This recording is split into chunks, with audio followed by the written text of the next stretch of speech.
Muy buenos días, queridos hermanos. Le damos la bienvenida a nuestra escuela dominical. Ya casi estamos terminando este año 2021 con la bendición de Dios, de sus cuidados y Él nos ha fortalecido, Él está con nosotros siempre. Y estamos viendo 6 aspectos en los cuales tenemos que estar seguros, ¿verdad? Hemos visto ya algunos de ellos y estábamos viendo la primera lección que vimos eh, de esta serie, porque estamos estudiando una serie nueva en estos días. Entonces vimos que hay 6 cosas por las cuales debemos estar seguros. Primero vimos que tenemos que estar seguros del perdón. La otra cosa era seguros de la relación, de tener una relación íntima con el Señor, de ser parte, de ser hijos de Él, ¿verdad? Y la otra vimos seguros de la verdad. Y hoy vamos a estudiar seguros de la victoria. Es una de las cosas que tenemos que estar seguros. Y entonces vamos a estar estudiando en primero el libro de Juan, en la primera epístola de Juan, del capítulo 3, el versículo 19 hasta el capítulo 4, versículo 4. Esa es nuestra porción de estudio de este día. Y nuestra idea central es debido a que Jesús obtuvo la victoria, su pueblo es el vencedor. Esa es la esperanza que tenemos. A todos nos gustan, ¿verdad?, los finales felices de las historias. A todos, que queremos que al final de la historia siempre sea y fueron felices, ¿verdad?, que todo se lleve bien. Pero algunas veces lo que nos gusta es que en esas historias que todo es feliz, que todo termina bien, es que los buenos son los que ganan y los malos son los que pierden. Es que muchas cosas así se dan en las historias, ¿verdad? Pero en la vida diaria, como que en los últimos tiempos, a veces nos da la impresión de que las personas que son buenas o que son piadosas o no tienen la victoria, sino que se mira como que el bando contrario, los malos, ¿verdad? Entre comillas, el bando contrario son los que están llevando la ventaja con la victoria, como que ellos triunfan en todo y como que las otras personas hacen esfuerzo y no se mira que triunfan. Pero nosotros ya sabemos el final de la historia de los cristianos. Y como cristianos estamos seguros de que quizá aquí, algunas ocasiones, no se mira mucho, que hay que luchar, ¿verdad? Y no se mira tanto la victoria, pero el Señor nos sostiene y el Señor nos dará la victoria. Y al final, tenemos un final feliz con el Señor. En cambio, las personas que aparentemente tienen éxito acá en la tierra, eso es pasajero, la fama, la riqueza, la abundancia, todo eso es pasajero. Y el final de ellos dice que si no se entregan al Señor, no serán salvos. Entonces podemos ver que el Señor nos da la victoria. En el libro de Juan, cuando Juan escribió la epístola, les estaba hablando a los hermanos porque tenían algunas dudas. Y por eso les dijo que tienen que estar, ya estudiamos que tienen que estar seguros, ¿verdad? Del perdón, que no tengan dudas, que tienen que estar seguros, ¿verdad? Seguros de la relación que tienen con el Señor, que estén seguros que permanecen en Él, en Cristo, y también que tienen que estar seguros de la verdad, porque habían falsos maestros que enseñaban cosas que no iban de acuerdo a las enseñanzas de los apóstoles, a lo que Jesús había enseñado. Y como decíamos en la lección pasada, no estaba escrito el Nuevo Testamento, entonces era por las cartas que los apóstoles escribían y enviaban, era que se comunicaban, ¿verdad? Las verdades bíblicas, pero nosotros tenemos la ventaja que ya tenemos la Biblia completa y podemos estudiar en ella, estudiar su palabra y ver que tenemos que estar seguros de la verdad, que la palabra de Dios es la verdad. Ahora, de eso se trata hoy, ¿verdad? De estar seguros de la victoria. Y vamos a dar inicio entonces, vamos a orar pidiendo dirección al Señor. Querido Dios, te damos gracias por las bendiciones recibidas cada día y Señor, gracias porque también tú nos das la victoria, porque sabemos que tú venciste en la cruz, que tú hiciste todo el sacrificio, Señor, y venciste al diablo, venciste la muerte, venciste todo, Señor, y por medio de ti somos más que vencedores. Gracias, Señor, por ser tus hijos. En el nombre de Cristo Jesús. Amén. Muy bien, vamos a comenzar leyendo en el capítulo 3 de Primero de Juan, del 19 al 22. Dice así: y en esto conocemos que somos de la verdad y aseguraremos nuestros corazones delante de Él. Pues si nuestro corazón nos reprende, mayor que nuestro corazón es Dios, y Él sabe todas las cosas. Amados, si nuestro corazón no nos reprende, confianza tenemos en Dios, y cualquiera cosa que pidiéramos la recibiremos de Él, porque guardamos sus mandamientos y hacemos las cosas que son agradables delante de Él. Aquí nos habla de que cuando pertenecemos a Cristo, cuando estamos en Él, ¿verdad? Si le conocemos y conocemos la verdad y somos de Él, que dice que tenemos que, si hacemos su voluntad, ¿verdad? La verdad de Dios está en nuestros corazones y es verdadero lo que debemos de sentir, ¿verdad? Ahora, asegurar nuestro corazón en quién, tenemos que asegurar nuestro corazón en Dios. Tenemos que estar de acuerdo con su voluntad. Entonces, esa es una forma de asegurar nuestro corazón, que estamos asegurados en Él, que no estamos asegurados en las cosas materiales ni en cosas pasajeras. Luego también debemos tener cuidado de que nuestra relación con Dios sea auténtica. Tenemos que lo que decimos y lo que hacemos, que no sea solo una práctica religiosa, sino que sea una relación con el Señor, que sea auténtica. Y nunca debemos perder la confianza en Dios. Entonces, aquí, después de exhortar a la iglesia a vivir una vida de comunión con Dios, Juan les aborda el tema de que es bueno pensar cuando tiene la duda, la inseguridad de si estamos en comunión con Dios. Entonces Él les habla de estar seguros. Dice el versículo 19 que si somos de la verdad, cuando permanecemos en el amor, mostrando nuestra obediencia a los mandamientos de Dios, ¿verdad? Pero nadie está exento de tener momentos de duda. Algunas veces viene duda, viene inseguridad, y cuando esto ocurre hay que saber, ¿verdad? Que, que la seguridad solo se encuentra en Dios, que no puede, si tenemos dudas, busquemos la seguridad en Dios, en su palabra, el qué es lo que Él nos dice. Porque si nosotros confiamos en otras personas o confiamos en otras cosas, nos fallan y entonces no son firmes esas cosas. Tenemos que ponernos seguros, pero seguros en Él. Ahora, necesitamos que nuestros sentimientos estén en relación para nuestro bienestar espiritual, pero no nos podemos llevar solamente de los sentimientos porque nuestros sentimientos son variables.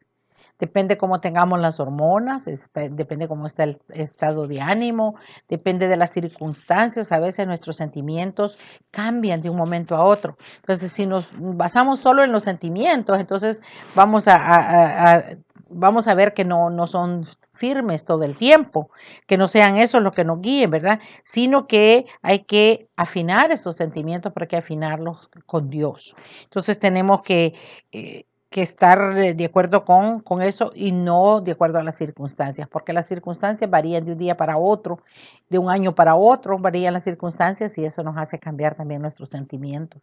Entonces, la confianza tenemos que tenerle en el Señor. En el versículo 20 dice que nuestra conciencia se comporta de manera muy severa y nos condena, ¿verdad? Duramente, más de lo que debiera de ser. A veces la conciencia está remarcando o está marcando aquellos problemas, aquellas situaciones en las cuales fallamos delante de Dios. Cuando hablábamos del perdón, decíamos de que estemos seguros del perdón. Dios nos ha perdonado. Todas esas cosas antiguas que hacíamos o que ofendimos a Dios al venir a los pies de Cristo y pedirle perdón, Él nos perdonó y nos limpió. Entonces, que nuestra conciencia no nos esté acosando, porque sí tenemos la naturaleza pecaminosa, entonces a veces nos quiere...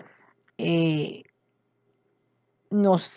la conciencia nos acusa, ¿verdad? De las cosas que tal vez quisiéramos obedecer a Dios, pero a veces desobedecemos. Entonces, es difícil, pero dice que hay que poner la confianza en Dios, aceptar su perdón, confiar en Él y también Dios conoce todo en nosotros. Dios conoce todo. Dice que antes de que digamos la palabra, Él ya la sabe todo. Entonces tenemos que estar tranquilos, descansando en Él, en su justicia y confiando en Jesucristo, ¿verdad? Como nuestro abogado defensor. Porque el enemigo nos acusa de que, y acuérdense lo que estamos estudiando de Job, cómo él fue para acusar a Job. Pero El enemigo nos acusa delante de Dios, pero nosotros tenemos que poner nuestra confianza en el Señor, que el Señor Jesucristo es nuestro abogado, nuestro defensor ante esas situaciones, ante el Padre. Eso lo vimos en 1 Juan 2:1. Ahora, solo así se puede vivir, ¿verdad? Sin sentimientos de culpa, porque podemos ver de que el Señor nos perdonó y que aunque el enemigo nos acuse, nuestro defensor es Jesucristo. Entonces somos más que vencedores en Él. En el versículo 21 dice que contrariamente a los severos de conciencia están los que se comportan de modo indulgente. Hay personas que usan la libertad del evangelio para hacer un libertinaje. Entonces son personas que no obedecen, que no se preocupan por agradar a Dios, sino que viven una vida libertina. Ahora, ese tipo de creyentes, porque puede decir, Juan les escribe a creyentes. Entonces está diciendo, sí, son tipos de creyentes carnales, ¿verdad? Que están viviendo en algunas prácticas que son pecados, cometiendo pecados, y que sus conciencias y sus corazones no los redargüyen, que ellos no se han hecho, no los acusan porque ellos ya se han acostumbrado, ¿verdad?, a esa forma de vivir. Pablo dice que tienen la conciencia cauterizada. Cuidado, ¿verdad? Porque si estamos abrazando siempre una situación que ofende a Dios, puede hacerse un hábito y después no se cree que todo está correcto, que no estamos molestando a nadie.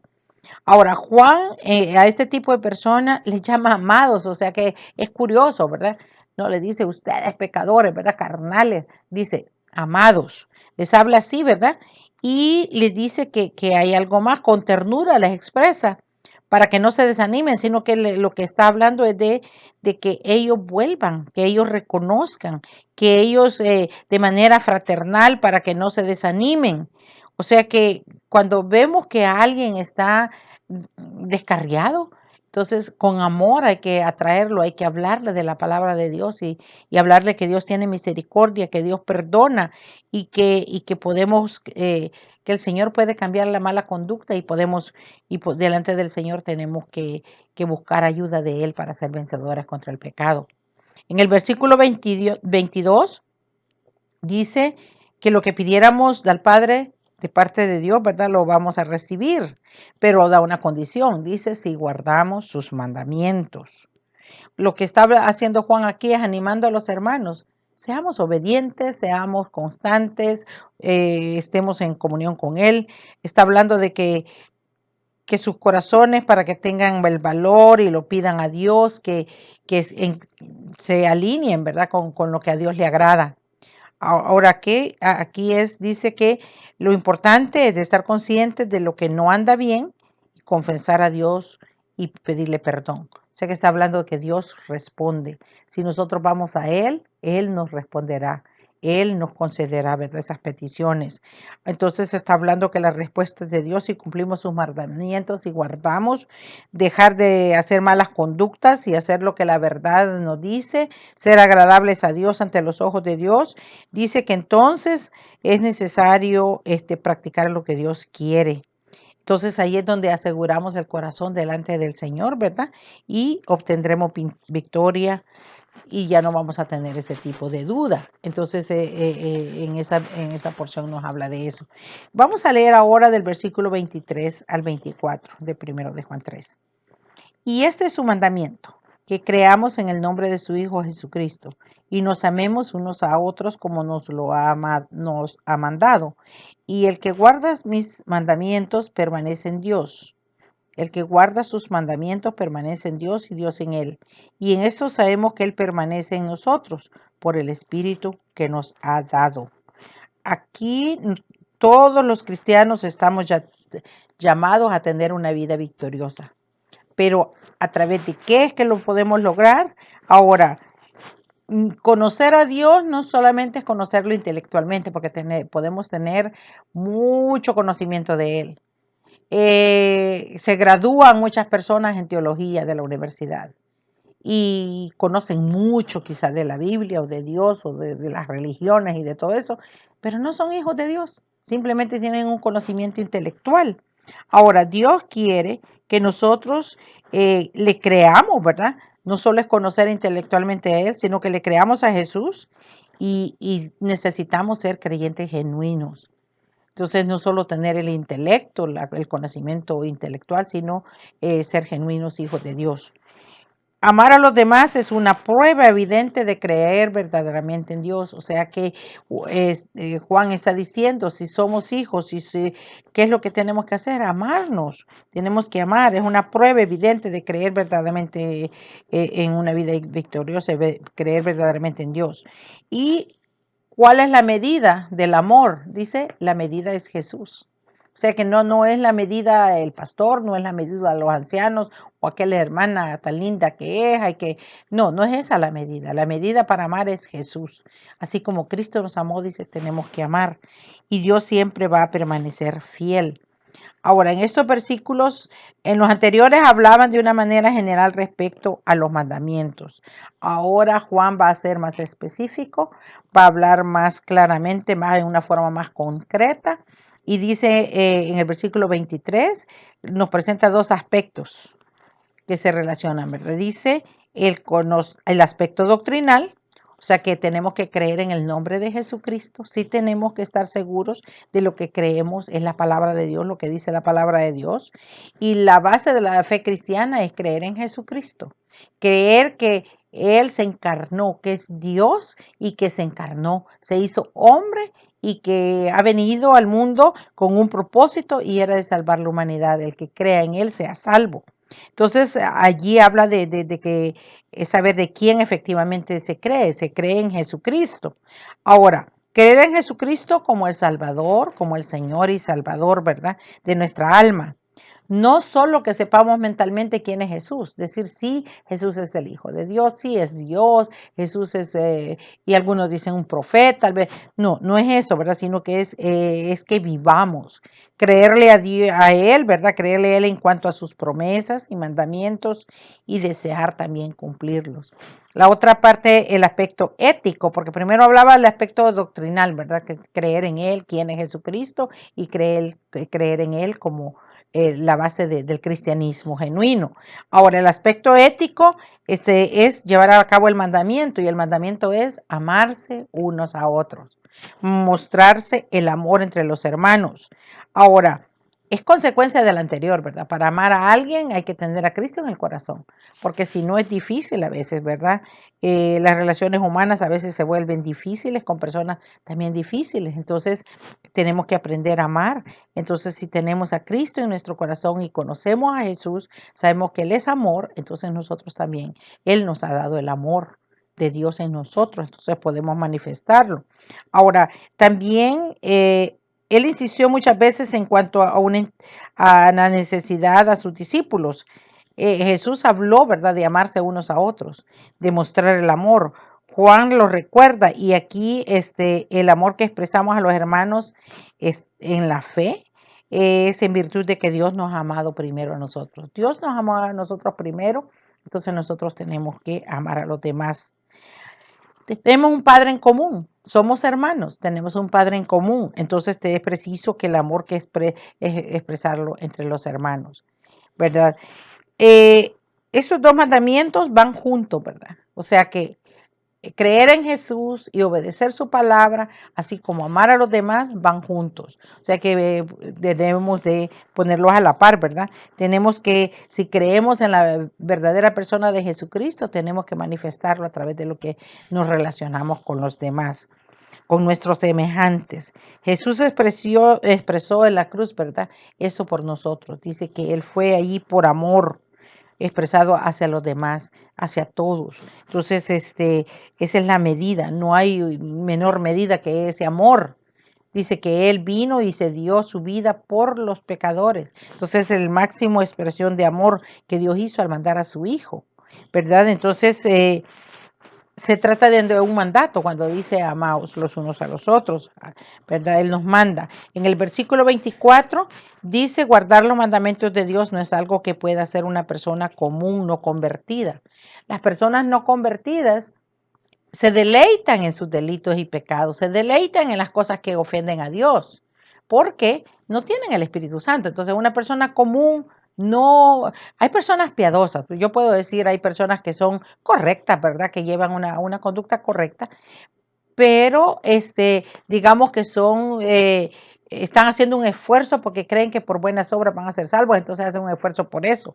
Pero una persona común, por sus medios, no puede, ¿verdad?, obedecer todos los mandamientos. Hay cosas en las que se desobedece a Dios. Dios expresa sus mandamientos y nos habla de que tenemos que tener una relación con Él, Dios en él y él en Dios. O sea que hay una relación de doble dirección. Que Dios esté en la persona y que la persona esté con Dios también. O sea que seamos hijos de Él. O sea que es una evidencia de algo que es una relación íntima entre la persona y Dios, pero se manifiesta a través de la conducta. Ahora, no se puede amar a los hermanos que se ven, dice, y amar a Dios que no se ve. Entonces, ¿cómo manifestamos el amor? Con los que vemos, ¿verdad? Lo manifestamos y también amamos a Dios. Entonces, es una manifestación de amar a Dios. ¿Ok? Porque dice, ¿cómo vas a amar a Dios si no lo ves? Si a los que ves no los amas. Entonces, tenemos que practicarlo, ¿verdad? Entonces, aquí lo que nos habla es que por medio del Espíritu Santo que nos fue dado, entonces por medio de eso es de que somos capaces. Es el Espíritu Santo que nos hace vivir a cada creyente desde el momento de su conversión. El Espíritu Santo está en nosotros y nos hace vivir una vida victoriosa, nos hace vivir de acuerdo a lo que a Él le agrada. Entonces, es a través del Espíritu Santo que nos fue dado. Eso es lo que Juan habla a la iglesia y dice, no es por sus medios, no es por su esfuerzo, es porque el Espíritu de Dios está en ustedes. Entonces somos más que victoriosos. Vamos a ir al capítulo 4 y vamos a leer del 1 al 4. Y dice así, amados, no creáis a todo espíritu, sino probad los espíritus si son de Dios, porque muchos falsos profetas han salido por el mundo. En esto conoced el Espíritu de Dios. Todo espíritu que confiesa que Jesucristo ha venido en carne es de Dios, y todo espíritu que no confiesa que Jesucristo ha venido en carne no es de Dios. Y este es el espíritu del anticristo, el cual vosotros habéis oído que viene y que ahora ya está en el mundo. Hijitos, vosotros sois de Dios y los habéis vencido, porque mayor es el que está en vosotros que el que está en el mundo. En este tiempo es fácil entrar en creencias raras y extrañas, ¿verdad? Y Juan estaba hablándoles a los de la iglesia, diciéndoles de que habían personas, falsos maestros, que estaban enseñando cosas que no eran correctas. Entonces le llama anticristo, porque si hablan algo contrario a lo que Cristo enseñó, entonces es un anticristo. Y el hermano pastor aclaraba en el estudio del viernes, cuando habla del anticristo ahí, no está hablando del fin del anticristo que está mencionando en Apocalipsis, sino que son las personas, aquellas que están enseñando una doctrina errónea acerca del evangelio. Personas que están, quizá han hecho hasta grandes sectas, grandes iglesias, grandes grupos, ¿verdad? Y están acarreando mucha gente, pero el fin no es ni creer en Cristo y adorarle a Él, sino que son otras filosofías, otras cosas, ¿verdad? Otras creencias raras, ¿verdad? Que en el mundo están ahorita, que confunden. Y hay personas que entran en duda por esas situaciones, ¿verdad? Entonces, ahora, debemos estar alertas para no contaminarnos, o sea que tenemos que estar cuidadosos, alertas, no dormirnos, estudiar su palabra, analizar cada versículo, hoy con las redes sociales uno puede oír miles de mensajes, un montón de cosas, un montón de prédicas, un montón de reuniones, un montón de cosas, pero con la palabra de Dios hay que analizar los espíritus, porque hay que ver si son de Dios, porque muchas personas están haciendo un negocio con el evangelio, o sea que se llaman cristianos o hablan de un poquito de Dios, pero su propósito es hacer negocio de la palabra de Dios. Entonces, o llenar la fama o hacer otro propósito. Ahora, la importancia de conocer al Espíritu de Dios es bien importante, conocer a Dios y el Espíritu de Dios y detectar, ¿verdad? Reconocer cuáles espíritus no son de Dios. Y cualquiera que cambie las verdades del Evangelio debe ser rechazado. El Señor dice que tenemos que estudiar su palabra y saberlo de su palabra para poder hacer defensa del Evangelio. Tenemos que rechazar aquellas doctrinas que no son bíblicas, porque si nos empezamos a meter y nos vamos a tener dudas, confundirnos y quizás vamos a terminar siguiendo anticristo, ¿verdad? Personas que no están de acuerdo a la palabra de Dios. Dios, por medio de su Espíritu Santo, es quien se encarga de dotar a los creyentes con dones espirituales. Y nos mencionaba allí, ¿verdad? En la iglesia, que dice que había, en 1 Corintios 12, cuando habla de los dones, dice que hay personas que pueden discernir los espíritus, pueden detectar la capacidad dada por Dios a algunos miembros de la iglesia para entender si las enseñanzas y el mensaje proceden del Espíritu de Dios o es de una fuente opuesta a Dios. O sea que hay que escudriñar, ¿verdad?, las escrituras y ver si lo que se predica, si que se habla, la persona es de Dios o no es de Dios. En ese versículo 1 dice, Juan es cariñoso, ¿verdad? Y él les llama a no creer a todo espíritu. O sea que no tenemos que estarnos llevando por todas las corrientes que están ahorita. Quedamos muy cuidadosos, ¿verdad? Porque no tenemos que estar creyendo cualquier enseñanza que se escuche, ¿verdad? Sino que podemos caer en una posibilidad de que podemos escuchar espíritus mentirosos y nos hagan crear duda y nos confundan. Muchos de los maestros que se presentaban en las iglesias del primer siglo afirmaban enseñanzas donde estaban hablando, decían que estaban inspirados por el Espíritu Santo, pero habían creyentes que los detectaban que no eran creyentes, que solo estaban buscando cosas personales, ¿verdad? Entonces les da una advertencia aquí, habían falsos profetas, falsos maestros que andaban proclamando, predicando, pero eran falsos lo que estaban diciendo. Y hoy en día también hay una labor satánica respecto a eso, hay bastante, ¿verdad?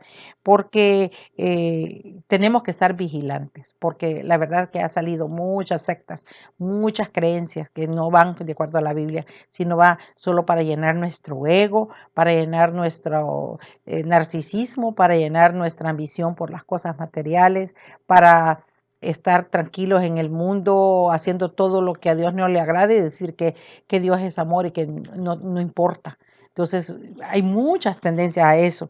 En el versículo 2 dice que allí en la iglesia tenían que haber personas sabias guiadas por el Espíritu Santo y que Dios los podía utilizar para sopesar si algo era de Dios o no era de Dios, si las enseñanzas eran de acuerdo a la palabra de Dios o no. La doctrina de los apóstoles del Nuevo Testamento, ¿verdad? Todo eso, aunque en ese tiempo era de manera oral, pero todos lo tenían que analizar y lo que tenían que escrito solo eran las cartas que mandaban los apóstoles, ¿verdad? Ahora, toda la enseñanza de la iglesia tiene que apuntar a la persona de Jesucristo y al conocimiento de Dios y al Espíritu Santo y a la iglesia y al perdón y a la salvación y al sacrificio de Cristo. O sea, si dice otra cosa, si está hablando de que no es Dios o si no está hablando que no vino en carne, entonces ya no es lo que la palabra de Dios dice. Entonces, el versículo 3 dice que negar el sacrificio de Jesús en la cruz, entonces allí era una muestra que era un anticristo, era una persona que no es cristiana, que el mensaje que está llevando no es de Dios, porque está negando algo que Cristo vino a hacer, es opuesto a lo que Cristo hizo y a lo que dijo. Entonces, cuidado, ¿verdad? Con esas cosas que hay errores doctrinales donde hablan de otras cosas, que no hablan del sacrificio de Cristo, sino que están haciendo, agregando de que para ser salvos necesitan dar muchas ofrendas o para ser salvos tienen que hacer ciertas obras, ciertas prácticas, mutilarse el cuerpo o hacerse diferentes otras cosas. Entonces eso no es de Dios, es contra Dios. Los verdaderos hijos de Dios no deben sentirse derrotados, ¿verdad? Por la influencia de lo maligno que opera en el mundo.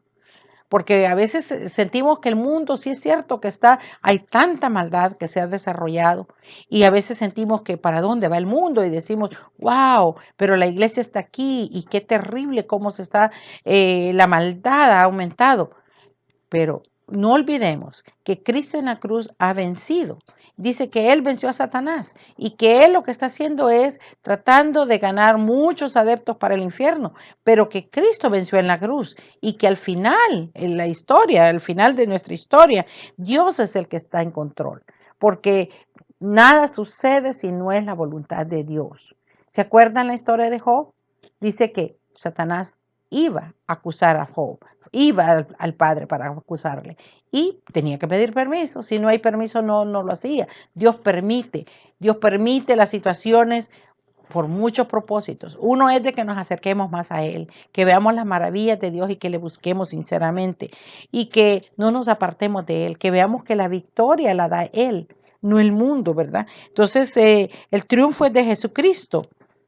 Claro, el diablo tiene poder y está arrastrando miles de personas, millones de personas al infierno, pero quien es más poderoso es Cristo. Dice que Él es más fuerte que el que está en el mundo, ¿verdad? El que está con nosotros es Cristo. Él es más poderoso que todo lo demás y que Él vive en nosotros y está en nuestro corazón, en el corazón de cada creyente y que el Espíritu Santo confirma eso. Entonces, la victoria la da el Señor.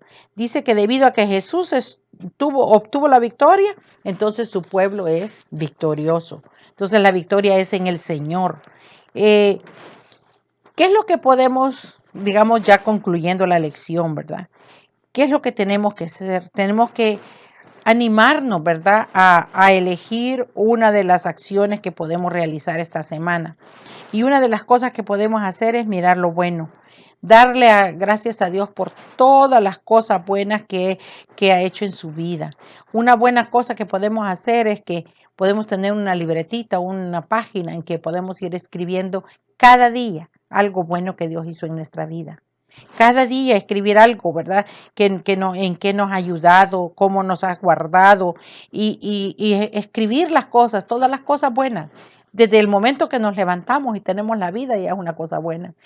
Podemos respirar, tenemos salud, tenemos trabajo o tenemos sustento, tenemos una familia, tenemos una iglesia, tenemos a Cristo en nuestro corazón. Bueno, y después hay otras bendiciones. Que los hermanos están pendientes de cada uno, que alguien le da una llamadita, que alguien le hizo que lo visitó, que alguien le proveyó de algo. Bueno, Dios es bueno. Entonces podemos ver maravillas y pues también hemos visto milagros, como Dios está obrando en la vida de las familias. Entonces miremos lo bueno que ocurre cada día en nuestras vidas. La otra cosa que podemos hacer, eh, dijimos escribirla, ¿verdad? Para tener una doble memoria, para no olvidarlas. Y al final de un mes leamos todo lo bueno, o al final de cada semana leamos todo lo bueno que Dios ha sido con nosotros. Y entonces, ¿qué vamos a dar? Gloria a Dios. Vamos a agradecer al Señor. Quizás a veces no somos agradecidos porque pasamos por alto, porque creemos por adquirido todo lo que tenemos cada día y somos desagradecidos con el Señor, que es la provisión de Dios y es la bendición de Dios que tenemos cada día. También de esa lista, evaluemos la lista que tengamos de las bendiciones que hemos recibido al final de la semana y entonces observemos que Dios está en control de nuestra vida. Ahí podemos ver cada situación, a veces cosas pequeñas, ¿verdad? Que nos íbamos a caer y algo pasó, Dios nos protegió. No vimos los ángeles que nos cuidaron, pero Dios nos protegió. Y vamos a ir viendo, evaluando en la lista. Y también tenemos que expresar gratitud sincera a Dios por todas esas cosas, dar gracias a Dios en oración por medio de Jesucristo, ¿verdad? Por todas esas victorias que nos ha dado, por la confianza que tenemos en Él, porque sabemos que Él no ha perdido el control. Él tiene el control, Él es Dios, es soberano y Él cuando diga hasta aquí, ¿verdad? Somos vencedores porque Dios, porque podemos decirlo, somos más que vencedores, no en nosotros, sino en Cristo, porque Él es nuestro Salvador. Vamos a dar gracias a Dios por esta lección, que el Señor les anime, que este nuevo año sea de más confianza en Él, de no desánimo, sino de ponernos en las manos de Él y ser útiles para amar a los demás. Querido Dios, te agradecemos por tu gran amor. Te agradecemos porque somos vencedores en Cristo. Gracias, Señor, por ese triunfo en la cruz. por ser tus hijos y por medio de ti es que somos más que vencedores. Ayúdanos en nuestras luchas diarias y que veamos que no somos nosotros luchando, sino que es en ti, Señor, que tu espíritu está en nosotros y Él nos da la fortaleza, porque nos has dado un espíritu de valentía, Señor, no, y de dominio propio. Ayúdanos, Señor, a tomar en cuenta en todo lo que hacemos. En el nombre de Cristo Jesús. Amén y amén. Dios me lo bendiga.